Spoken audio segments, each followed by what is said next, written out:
한번 저를 따라하고 희망을 말할 때다. 우리 지금은 한국 교회의 희망을 말할 때다라는 거죠. 제가 기도하면서 느낀 것이 지금 교회나 나라나 간에 많은 사람이 절망을 얘기를 해요. 미래는 어떻게 될 거다.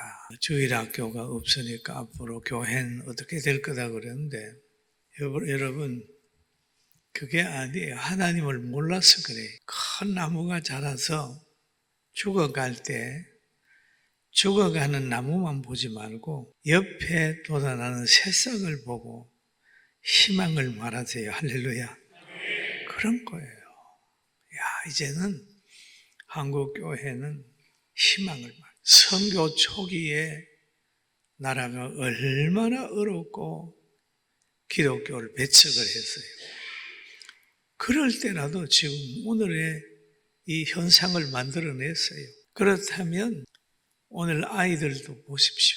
저는 40년 전에 5년, 6년 전에 개척하면서 현실을 보면 힘들고 그랬지만 어린 아이들을 보면서 희망을 봤어요. 희망을 봤어요. 그래서 선교원 지금까지 하지 않습니까? 지금 아이들을 보며 희망을 가지고 정치권 보고 낙심하지 말고 바르게 하려는 청소년들 보면서 희망이 있다. 오늘부터 우리 절망보다는 희망을 얘기합시다. 한번 따라하면 희망을 말하고 희망을 말하고 사랑하자. 만남에 복이 있고 순종의 삶에도 복이 있고 치유의 역사를 체험한 복이 있고 회복의 삶을 누리는 자도 복이 있는데 오늘 예수님 만난 나면서부터 시각장애를 가지고 있는 이분에 대한 오늘 얘기를 하려고 합니다. 그런데 오늘 본문에 보니까 예수님께서 공생의 기간 동안에 여러 곳에 다니시면서 복음을 전했습니다. 그런데 어느 동네에 갔더니 거기에서는 태어나면서부터 선천적 시각장애를 가지고 태어난 사람이 있었습니다. 그래서 성경은 이렇게 합니다. 나면서부터라는 표현을 하고 있습니다. 맹인이 된 사람을 보니까 예수님께서 그를 보니까 거기에 있는 제자들이 그럽니다. 예수님, 저렇게 장애를 가지고 태어난 저 사람의 그 현재 형편이 부모의 죄입니까? 자기 죄입니까? 물어보는. 왜냐하면 당시에 유대인들도 또 많은 사람들도 병은 죄의 결과로 생각을 했어요. 장애가 되는 것 저것도 죄의 결과다 생각해서 그러면 부모의 죄로 저렇게 장애로 태어났습니까? 자기 물어보는 거죠. 여러분 그때 사람만 그런 게 아니고 오늘을 사는 사람들도 보면 몸이 아프게 되면 꼭 벌 받은 것 같고 또 어떤 직분자들은 보면 병원에 다닐 때도 뒷문으로 들어가요. 왜? 장로나 목사가 권사나 병원에 자주 다니는 거 부끄럽게 생각하는 사람도 있어요.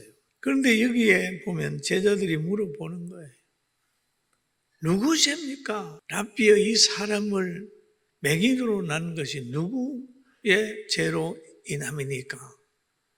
자기니까? 그 부모니까? 그렇게 되니까 예수님께서 대답하여 이 사람이나 그 부모의 죄로 인한 것이 아니다. 부모님의 죄로 인하는 것이 아니라 그에게서 하나님이 하시는 일을 나타내고자 하심이라. 하나님이 하시는 일을 나타내고자 하심이라. 라는 얘기예요. 그러면 장님이 된 것은 죄의 결과가 아니다. 죄로 온 것이 아니다. 이것은 하나님께서 기적을 나타내기 위해서 역사하는 거다. 그런데 오늘 이 사람만을 우리가 보고 얘기하는 거지 모든 병이 다 그런 건 아니다는 거죠. 죄의 결과로 오는 병도 있습니다. 하나님이 징계해서 오는 병도 있고 하나님이 연단해서 하기 위해서 주는 병도 있고, 바울 사도 같은 사람은 하나님의 은혜를 그에게 보존시키기 위해서 교만하지 않게 하기 위하여 그에게 안지를 줬다고 하는 것이 있어요.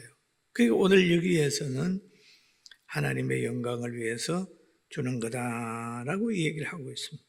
그럼 오늘 여기 보니까 내가 세상에 있을 동안에는 세상의 빛이라는 얘기를 예수님이 하셨어요.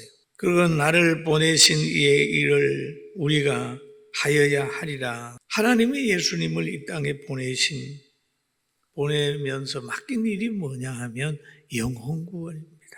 그래서 요한복음 3장 16절에 보면 하나님이 세상을 이처럼 사랑하사 독생자를 주셨으니 이는 그를 믿는 자마다 멸망하지 않고 영생을 얻게 하려 하심이라. 그랬어요. 그러면서 사람들로 하여금 영생을 얻게 하기 위하여 예수님을 보내셨고, 또 영생을 주시기 위해서 예수님은 또 복음을 전했습니다. 그래서 마태복음 1장 21절에 보면은 아들을 낳으리니 그 이름을 예수라 하라. 이는 그가 자기 백성을 그들의 죄에서 구원할 자이심이라 하니라 라는 말씀이 있어요. 그런데 이 말씀을 또 이 사역을 하는 과정 속에서 예수님은 많은 기적을 행하셨습니다.